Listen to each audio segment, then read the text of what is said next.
Assalamualaikum Mas Iwo. Waalaikumsalam warahmatullahi. Ini berkenaan dengan Isra Miraj ya.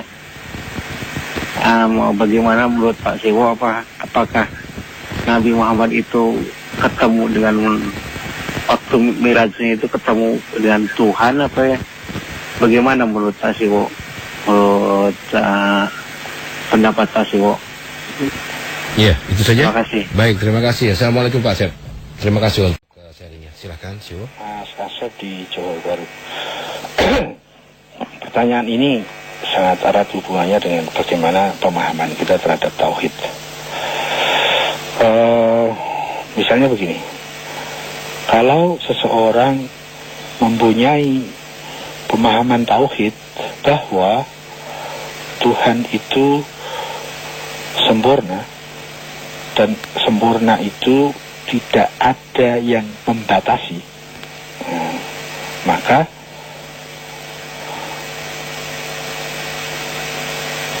sangat berbeda dengan orang yang punya pemahaman bahwa Tuhan itu terbatasi.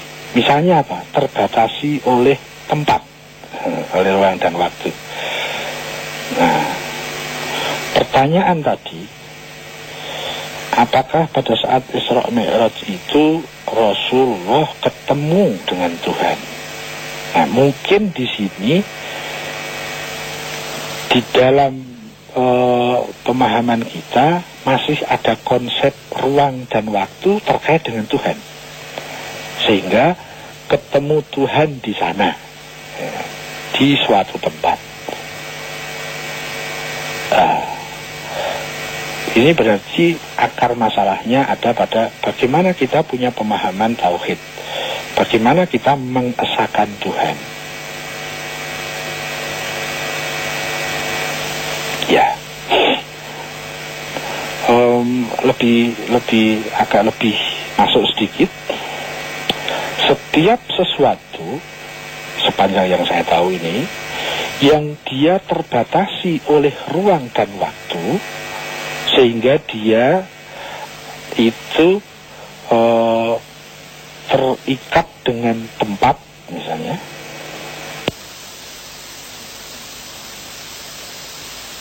Jarak, ya, ruang dan waktu. Sepanjang yang saya tahu, apapun itu, maka dia pasti bukan satu, tapi kesatuan. Ya. Saya satu, ya, tapi saya terikat oleh dimensi ruang dan waktu. Maka satunya saya itu pasti satu yang matematis, satu yang bilangan, satu yang jumlah, dan itu pasti ada lainnya. Nah, di sana ada Mas Sem, di sana ada Mas Asep, masing-masing satu. Satu kok ada tiga. Satu itu mestinya ya hanya satu. Nah, satu yang banyak itu pasti satu yang kesatuan. Satu yang terbatasi oleh ruang dan waktu itu pasti satu yang kesatuan. Satu, tapi di dalam dirinya terdiri banyak unsur, banyak bagian, banyak elemen yang menyatu, disatukan oleh sesuatu yang menjadi penyatunya. Jadi kalau di dalam diri sesuatu itu ada unsur, ada jumlah, ada elemen, ya, itu pasti bukan satu, tapi kesatuan. Meskipun di dalam bahasa matematis, di dalam bahasa bilangan, dalam bahasa sehari-hari kita menggunakan istilah seperti itu, diistilahkan dengan satu. Ya. Tapi pada saat kita membahas tauhid, kita harus menurut saya, kita mesti membedakan antara satu yang matematis dengan satu dalam makna bahasa tauhid. Kalau dalam tauhid, satu itu satu-satunya, tidak ada selainnya. Kalau dalam bahasa sosial, dalam bahasa matematika, dalam bahasa bilangan, satu, tapi banyak yang lainnya. Saya satu, Mas Sem satu, istri saya satu, anak saya yang paling tua satu, adiknya satu, Mas Asep satu, ya, Ramako satu, Light FM satu, Mas Teng satu, dan lain-lain. Semua kok satu loh, satu kok banyak. Satu yang ada lainnya itu pasti satu kesatuan. Dan satu yang dia masih terbatasi oleh ruang dan waktu, itu pasti satu yang kesatuan. Pasti menurut sepanjang pengetahuan saya. Nah, kalau satu di dalam istilah tauhid, itu satu yang tiada duanya.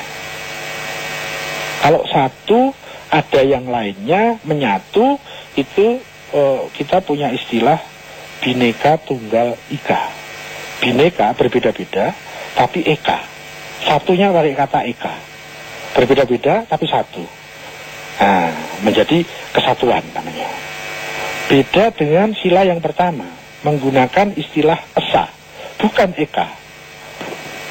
Ya, kalau ada di masyarakat Jawa, anak pertama diberi nama Eka. Itu bermakna satu, tapi beda, bukan esa. Esa itu adalah istilah tauhid, sementara eka itu adalah istilah bilangan, istilah jumlah, istilah matematis.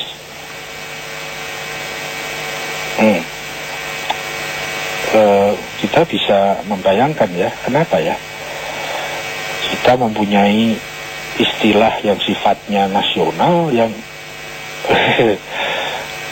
siapa ya yang menciptakan dulu ya, sehingga ada istilahnya Bhinneka Tunggal Ika, bukan Bhinneka Tunggal Esa. Dan ada istilah ketuhanan yang Maha Esa, bukan ketuhanan yang Maha Eka, ya kan? Dan juga bukan ketuhanan yang Maha Satu, tidak. Tapi ketuhanan yang Maha Esa.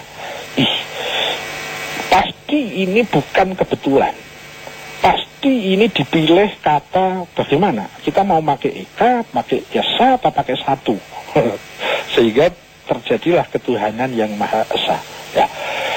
Itu bagaimana kita mempunyai perspektif tauhid pada saat kita belum membedakan antara satu dan kesatuan, maka akan berbeda bagaimana kita memahami Isra Mi'raj. Istilah ketemu dengan Tuhan. Nah, kalau kita menggunakan konsep-konsep yang kesatuan, jadi ada kesan, saya dulu punya ilmu seperti itu, Rasulullah Mi'raj ke sesuatu, kemudian ketemu Allah di sana. Lebih apa ya? Lebih anak-anak. Jadi kalau saya mundur lagi, lebih anak-anak lagi, yang saya tangkap adalah ketemu itu berarti berhadapan-hadapan, semacam kita ketemu sama orang tua kita, jadi bertemu muka, semacam begitu yang terkesan pada saya pada saat saya masih kecil. Tapi semakin saya belajar tauhid, saya semakin merevisi ilmu saya pada saat kecil, saya semakin merevisi ilmu-ilmu yang kemarin pada saat saya mendapatkan ilmu-ilmu yang lebih bermutu. Nah, pada saat saya sudah mempelajari bahwa antara satu dan kesatuan itu berbeda, setiap yang dalam dirinya itu berelemen, berunsur, berbagian, maka pasti kesatuan. Saya satu ya, tapi ada di dalam diri yang satu itu ada jasmani, ada rohani. Berarti ada dua unsur yang berbeda, maka pasti itu kesatuan. Nah, nanti kalau satu yang benar-benar satu, bukan eka, bukan satu dalam makna jumlah istilah matematis, maka satu itu satu-satunya, tidak ada selainnya, tidak ada yang mirip dengannya, tidak ada duanya.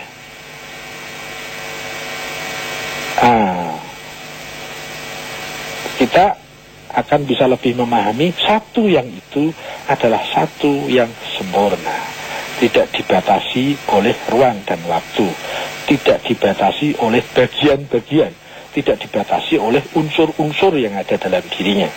Karena setiap yang dibatasi, ya pasti terbatas. Dan yang terbatas itu pasti kesatuan, bukan satu.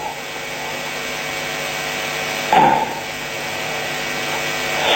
pada saat saya memahami ada konsep perbedaan antara wahdah dan kasroh, istilah teknisnya itu, ada istilah satu dan banyak, ada satu dan kesatuan. Pemahaman saya tentang Isra Mi'raj semakin berproses juga. Kalau kembali ke pertanyaannya Mas Asep tadi, bahwa apakah pada saat Isra Mi'raj itu Rasulullah ketemu dengan Tuhan? Ini kita harus hati-hati mencerna kalimat ini. Nah, kalau yang dimaksud ketemu itu bentuknya fisik, maka itu mustahil karena bertentangan dengan tauhid.